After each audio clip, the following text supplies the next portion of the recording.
రీసెంట్గా శంబాలా మిస్టరికల్ ట్రైలర్ అని ఒక ట్రైలర్ రిలీజ్ చేశారు. చూసారా మీరు? నేనైతే చూశాను. అందులో ఉన్న సీన్స్ ఇంటెన్స్గా అనిపించాయి నాకు.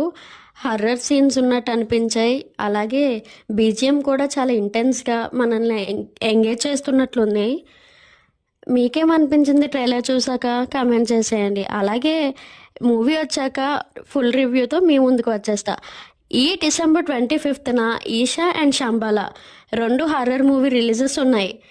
హర్రర్ మూవీ లవర్గా నేనైతే 2 బాగా మంచి హిట్ అవ్వాలని కోరుకుంటున్నా. థియేటర్లోనే ప్రిఫర్ చేయండి. హర్రర్ మూవీ థియేటర్కల్ ఎక్స్పీరియన్స్ బాగుంటుంది కదా. ఎవరెవరికి ఇష్టమో కామెంట్ చేసేయండి. నాకు కూడా హర్రర్ మూవీస్ థియేటర్లో చూడడమే ఇష్టం, ఫ్రెండ్స్తో కూర్చొని. బాగుంటుంది కదా. మీరే మూవీకి వెళ్తున్నారు కింద కామెంట్ చేసేయండి. అలాగే ఐషు వరల్డ్ ఫ్రమ్ వైజాగ్ని సబ్స్క్రైబ్ చేసుకొని ఐషు వరల్డ్కి ఫ్యామిలీ అయిపోవచ్చు కదా. మూవీ వచ్చాక రివ్యూ ఇచ్చేస్తాను. Thank you, bye bye.